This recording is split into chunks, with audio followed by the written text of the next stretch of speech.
이렇게 인사하겠습니다. 사순절에 여주 동행합시다. 네. 여주란 말은 예수님과 함께 그런 뜻입니다. 오늘 본문 말씀은 예수님께서 십자가 처형을 받으러 골고다로 올라가시는 아주 인상 깊은 현장을 보여주고 있습니다.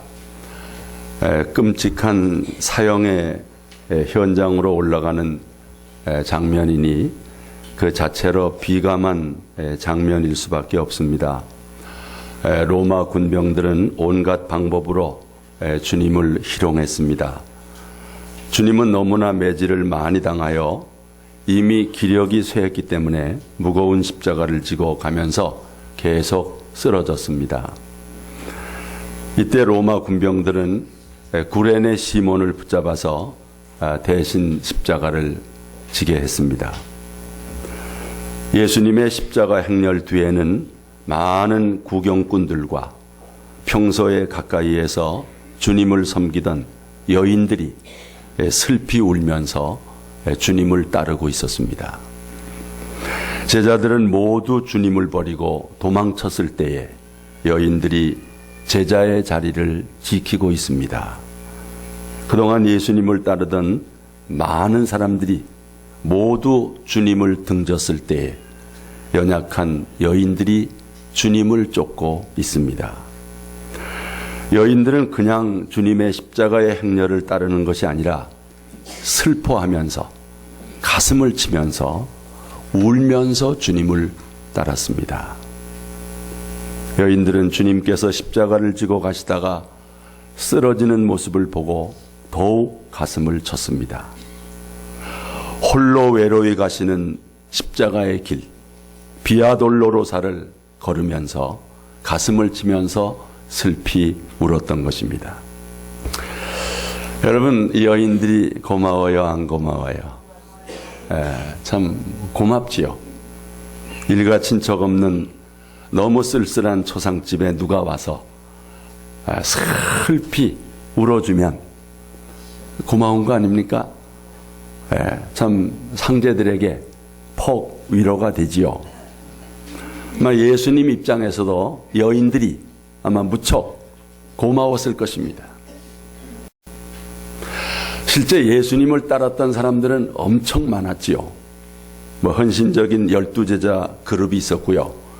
70인의 제자를 파송했던 것을 보면 12제자 외에도 하나님 나라를 위해서 헌신한 일꾼들이 많았습니다. 또 주님으로부터 병 고침을 받은 사람들은 또 얼마나 많았고요. 그러나 주님이 잡히시고 십자가형을 받는 과정에서 그 많던 사람들이 다 주님을 떠나가 버렸습니다. 이런 때에 십자가를 지고 골고다 언덕을 오르시는 주님을 따라가면서 참 슬프게 우는 여인들이 있었던 것입니다. 남자들이 아니라 여자들이었습니다. 제자들이 아니라 여인들이었습니다. 이들은 진정 주님을 사랑했고 고난당하는 주님 곁에서 주님과 함께한 여인들이었습니다. 진정한 사랑이 뭐겠어요? 곁에 있어주는 거지요. 힘들고 아프고 슬플 때 곁에 있어주는 거, 그게 사랑이 아니겠습니까? 왜 부부가 소중합니까? 힘들고 아프고 슬플 때라도 곁에 있어주기 때문이 아닙니까? 왜 부모가 좋습니까? 세상 사람들이 다 손가락질을 해도 부모만큼은 끝까지 자식 편이 대주기 때문이죠. 우리도 이런 사람이 됐으면 좋겠습니다. 주님을 이렇게 사랑할 수 있기를 바랍니다. 몸된 교회를 이렇게 사랑할 수 있기를 바랍니다. 누군가가 힘들고 슬플 때 곁에 있어주는 그런 친구가 되었으면 좋겠습니다. 그러면 예수님께서는 이렇게 가슴을 치고 슬피 울면서 따르는 여인들을 보시고 어떤 반응을 보이셨나? 또 무슨 말씀을 하셨는가? 예수님은 다른 말씀이 아니라 고난받으시는 예수님 당신을 위해서 울지 말라, 이렇게 말씀하셨습니다. 우리 말씀 확인하겠습니다. 예수께서 돌이켜 그들을 향하여 이르시되 예루살렘의 딸들아 나를 위하여 울지 말고. 이게 무슨 말씀일까요? 참 하실 말씀도 많으실 텐데 하필이면 왜 나를 위하여 울지 말라 이런 말씀을 하셨을까?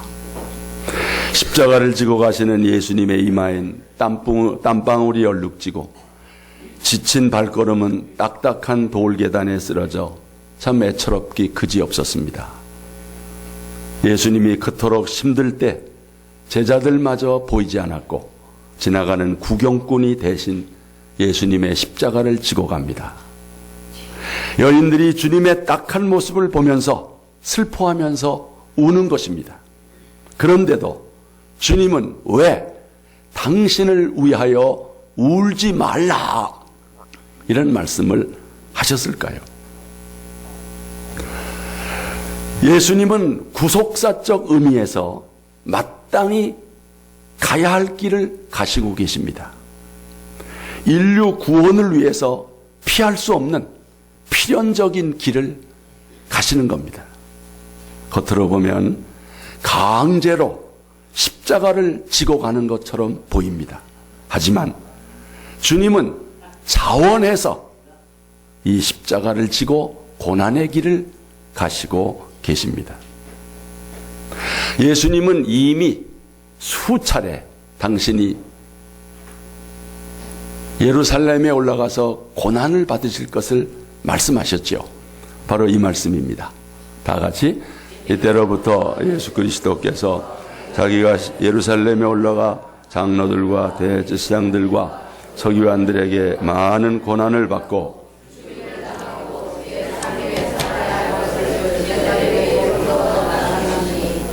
이런 말씀을 이제 많이 하셨습니다. 그리고 수차례 정말 특별 기도를 하시면서 또 하나님의 응답도 받았습니다. 이런 기도지요. 다 같이 내 아버지여 만일 할만하시거든 이 잔을 내게서 지나가게 하옵소서. 그러나 나의 원대로 마시옵고 아버지의 원대로 하옵소서. 세 번째 같은 말씀으로 기도하신 후 이제는 자고 쉬라. 보라 때가 가까이 왔으니 인자가 죄인의 손에 팔리느니라. 예수님은 십자가의 쓴 잔을 앞에 놓고 기도하시고 드디어 하나님의 응답을 확인하고 또 기꺼이 이 십자가의 잔을 마시고자 하셨습니다. 예수님은 자원해서 대속의 십자가의 길을 가시고 계십니다. 물론 주님을 보며 울고 있는 여인들은 이 주님의 고난의 길을 그 의미를 모르지요. 제자들도 모르는데 예루살렘의 여인들이 이 십자가의 의미를 알겠습니까? 그래서 이 십자가의 길이 겉으로 볼 때는 패배의 길을 가는 것과 같습니다. 하지만 이 길은 죄와 사망을 이기고 죄인을 구원하는 길입니다. 그러므로 주님은 자신을 위해서 울지 말아라. 결코 당신을 위한 동정의 눈물을 원하지 않으셨던 것입니다. 그리고 나서 예수님은 울어야 할 대상을 고쳐주십니다. 진정 슬퍼해야 할 대상이 누구인가를 알려주십니다. 나를 위하여 울지 말고 너희와 너희 자녀를 위하여 울어라. 예루살렘의 여인들은 울어야 할 대상이 누구였습니까? 예수님이라고 생각했습니다. 그런데 예수님은 그게 아니라 진짜 울어야 할 대상은 그 여인들 자신과 그들의 자녀라고 말씀하셨습니다. 여러분, 왜 그럴까요? 그 이유가 있습니다. 그들이 보지 못하는 것이 있습니다. 왜 자신을 위하여 울지 말고 그들과 그 자녀를 위해서 울라고 하셨을까? 이유는 이겁니다. 무서운 심판과 재앙이 기다리고 있기 때문입니다. 그 재앙을 받지 않으려면 자신을 위해서 그리고 자녀들을 위해서 울어야 한다고 하는 말씀입니다.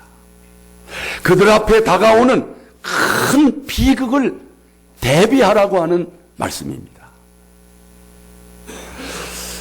주님이 이 말씀하신 다음에 바로 이어지는 말씀을 보면 이 주님의 뜻이 분명한데요. 정말 상상할 수 없는 무서운 재앙이 지금 그들을 기다리고 있다고 하는 것입니다. 어떤 재앙일까요? 이 말씀입니다. 다 같이 보라, 날이 이르면 사람이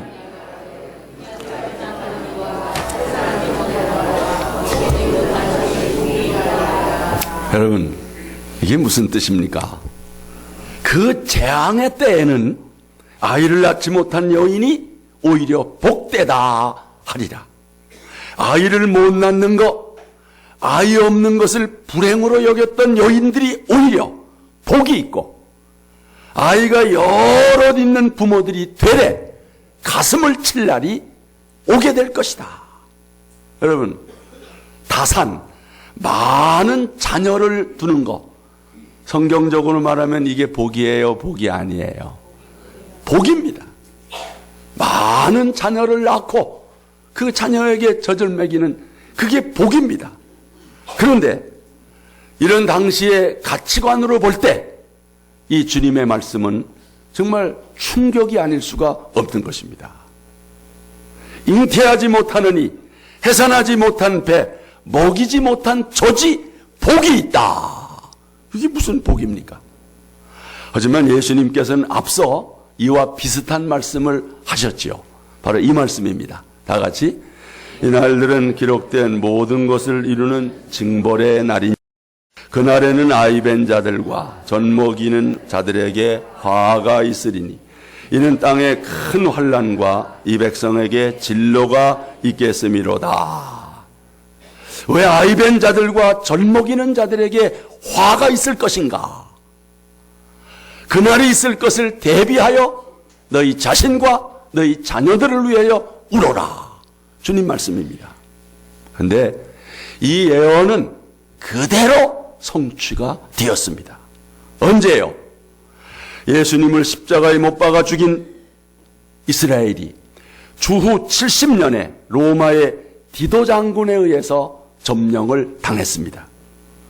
예루살렘이 함락됐습니다.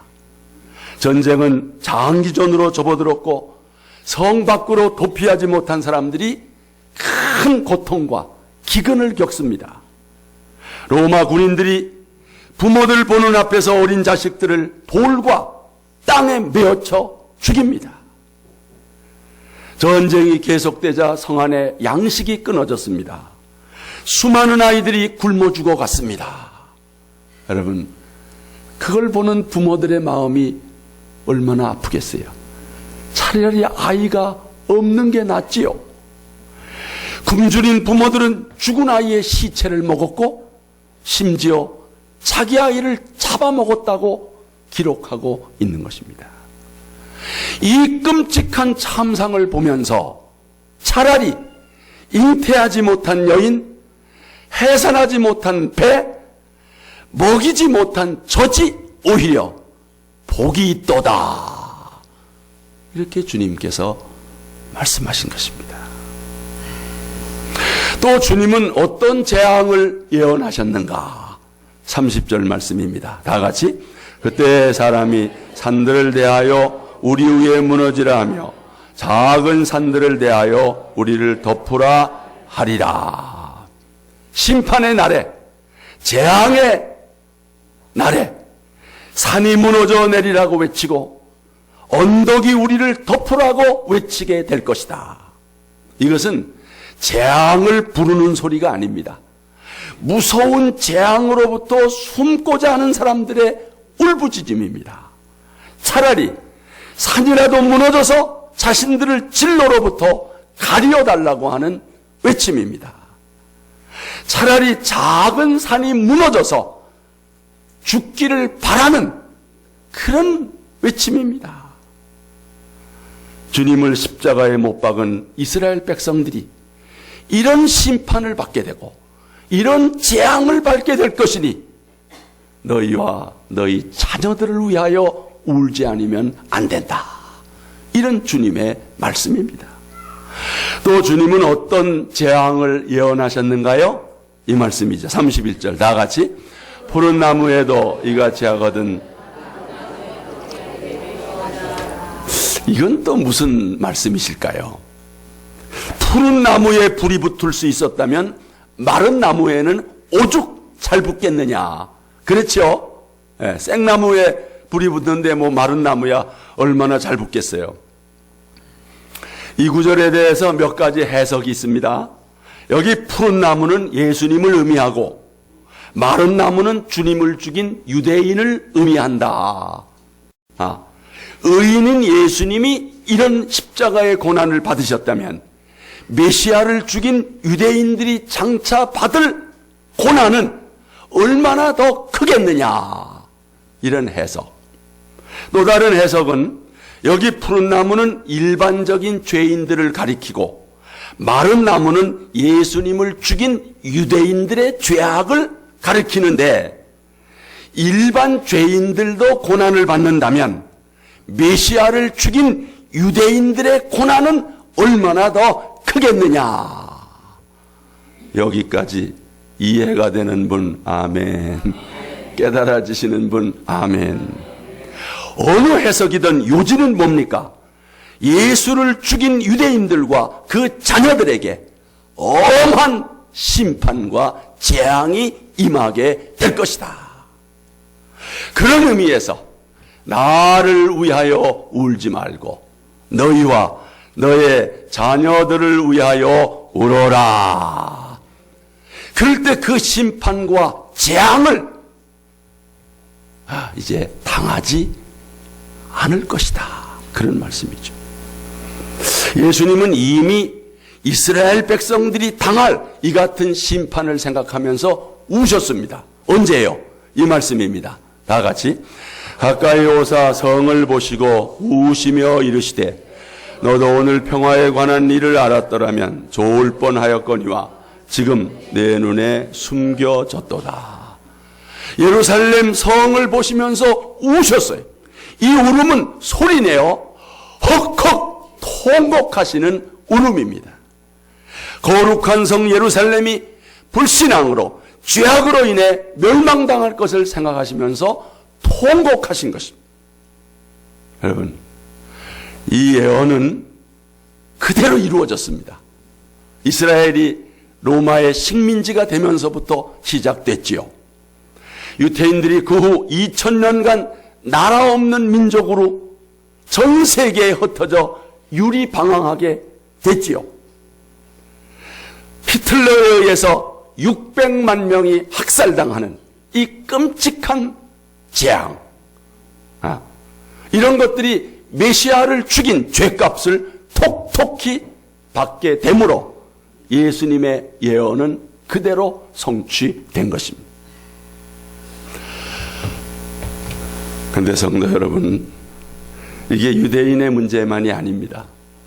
이게 이스라엘에게 내릴 재앙으로 끝나는 것이 아닙니다. 문제는 이 재앙보다 유대인들이 받은 심판보다 몇백 배 더 큰 환난이 우리 앞에 있게 될 것이다. 언제요? 말세에, 예수님의 재림 때에, 지구 종말의 날에 엄청난 심판과 재앙이 있게 될 것이다. 우리는 이것을 대비해야 하는 것입니다. 그때에는 이 지구의 모든 족속들이 가슴을 치며 통곡하게 될 것이다. 바로 이 말씀이죠. 다 같이 그날 환난 후에 즉시 해가 어두워지며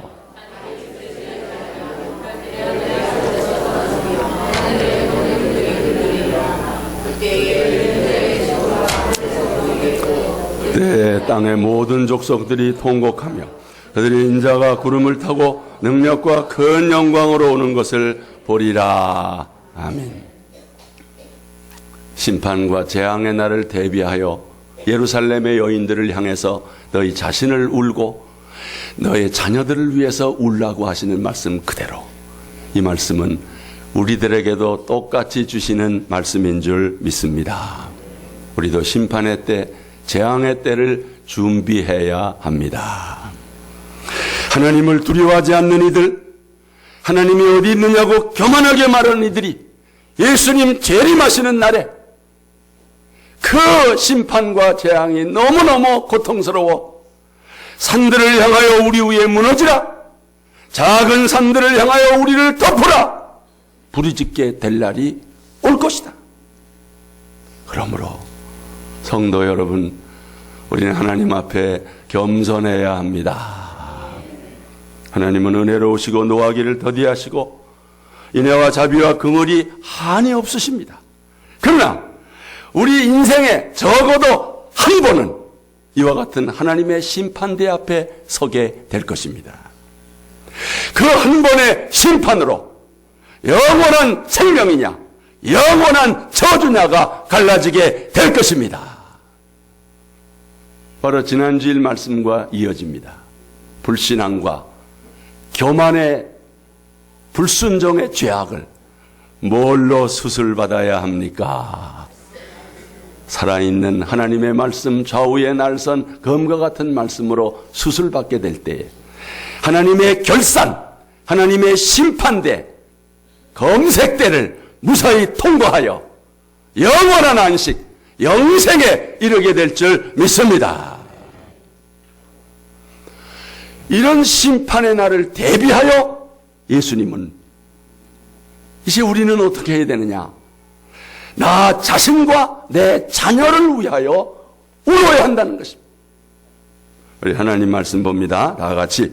예수께서 돌이켜 그들을 향하여 이르시되 예루살렘의 딸들아 나를 위하여 울지 말고 너희와 너희 자녀를 위하여 울라. 예수님은 무지와 죄악으로 인해서 장차 예루살렘이 멸망당할 것을 알고 계셨습니다. 그러므로 주님은 이 여인들이 정말 애통해야 할 일이 무엇인가를 알기를 원하셨어요. 그것은 이스라엘 백성들의 무지와 죄악입니다. 그들은 하나님이 보내주신 메시아를 거부하고 죽였습니다. 그 죄악으로 인해 참혹한 심판을 받게 될 것입니다. 주님은 예루살렘의 여인들이 이 죄악을 깨닫고 울며 회개하며 재앙을 대비하라, 그런 말씀이죠. 우리를 향하신 주님의 바람도 똑같습니다. 우리 앞에도 하나님의 심판이 있고 재앙의 날이 있습니다. 먼저 우리 자신을 위하여 울어야 합니다. 우리의 죄를 생각하며 회개하면서 울어야 하는 것입니다. 눈물로 기도해야 하는 것입니다. 그리고 누구보다도 우리 자녀를 위하여 울며 기도하기를 원하십니다. 여러분, 자녀가 망하게 됐을 때, 자녀가 심판을 받게 됐을 때 울지 않을 부모가 어디 있겠습니까? 근데 예루살렘의 여인들이 그걸 모르기 때문에 울지 않았어요. 오늘 여러분들이 그걸 모르기 때문에 울지 않는 것입니다. 여러분의 자신과 자녀를 위해서 울며 기도하시기를 바랍니다. 특히 우리 자녀들을 위해서 울면서 기도해야 합니다. 여러분, 부모의 자식 사랑의 최고봉은 기도인 줄로 믿으십시오. 기도 없는 사랑은 진정한 사랑이 아닙니다. 동서고금을 막론하고 항상 자식에 대한 최고의 사랑은 기도였습니다. 예수님도 모르고 기독교도 모르던 우리 선조들도 새벽마다 자식을 위해서 무엇 떠놓고 정화수 떠놓고 기도했습니다. 자식 잘 되라고. 근데 여러분은 하나님도 알고 예수님도 알고 예언의 말씀도 아는데 자식을 위해서 얼마나 기도하십니까? 불행한 자식은 부모의 기도 없이 자란 자식입니다. 여러분이 자녀를 사랑한다면 자녀를 위해서 기도하시기를 바랍니다. 돈으로 사랑을 때우지 말고 기도로 자식 사랑을 실천하기를 바랍니다.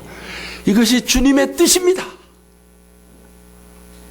무엇보다 자녀들의 믿음을 위하여 기도하기를 바랍니다.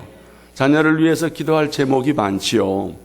공부도 잘해야 되고 진학도 해야 되고 취업도 해야 되고 출세도 해야 되고 결혼도 해야 되고, 그러나 믿음 생활이 중요합니다. 왜요? 믿음이 자녀들의 영원한 운명을 결정하기 때문입니다. 여러분, 솔직히 자녀들의 신앙 문제의 책임이 누구에 있습니까? 교회에 있습니까? 교회 학교에 있습니까? 아닙니다. 여러분에게 있습니다. 부모에게 있습니다. 부모에게 있습니다. 그러므로 부모가 자녀를 위해서 눈물을 흘리며 기도하라는 거예요. 여러분, 자녀들의 장래를 생각하며 우십시오. 진심으로 여러분의 자녀가 잘 되고 행복하기를 바란다면 눈물로 기도하십시오. 눈물의 기도는 절실하고 순수한 기도입니다. 눈물로 기도하면 여러분의 자녀의 장래가 아름다워집니다. 부모가 자녀를 위해서 울며 기도할 때 그 자녀는 결코 잘못될 수 없습니다. 쓰러지지 않습니다. 쓰러졌더라도 주님께서 손잡아 주시게 다시 일어날 것입니다. 오늘 이 불어닥친 우리 자녀들의 위기, 가정의 위기를 극복하는 방법은 자녀를 위해서 우리 부모들이 눈물로 기도하는 것입니다. 눈물의 기도가 최상의 카드입니다. 아이들이 엄마에게 말로 하다가 안 되면 어떻게 해요? 울어요. 마지막 카드를 뽑는 거예요. 마지막 카드.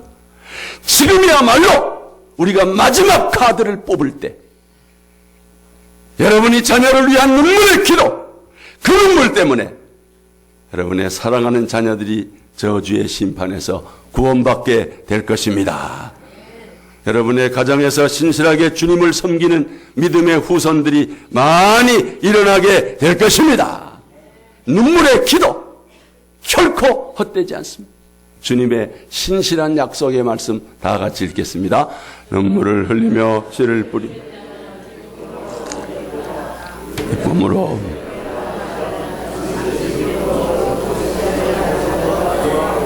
아멘. 영국의 수산나라고 하는 여인 19명의 자녀를 낳았대요. 믿음으로 키웠어요. 늘 식탁에 앉아 앞치마를 뒤집어 쓰고 기도했대요. 엄마가 앞치마를 뒤집어 쓰면 아이들은 조용하게. 결국 그녀의 눈물의 기도가 이 자녀들을 위대한 인물로 만들었습니다. 감리교의 창시자가 된 요한 웨슬레, 바로 그의 어머니입니다. 우리 찬송가에도 많이 있는 찰스 웨슬레, 그의 어머니입니다. 그녀의 자녀들 중에 변호사, 의사, 장관 많이 나왔습니다. 수산나라가, 이 여인은 자녀들을 돈으로 키운 것이 아니라 눈물의 기도로 키웠습니다. 말씀을 맺습니다. 우리 시대는 값싼 웃음은 있어도 진실한 눈물이 메마른 시대입니다. 우리는 그리스도인이면서 이 사순절에 예수님을 위해서도 우리 자신을 위해서도 자녀를 위해서도 울지 않습니다. 이제 우십시오. 여러분 자신과 여러분의 자녀를 위해서 우십시오. 그 눈물은 결코 헛되지 않을 것입니다. 여러분의 온 가족이 구원받고 영원한 안식, 영생에 이르게 되기를 축원합니다.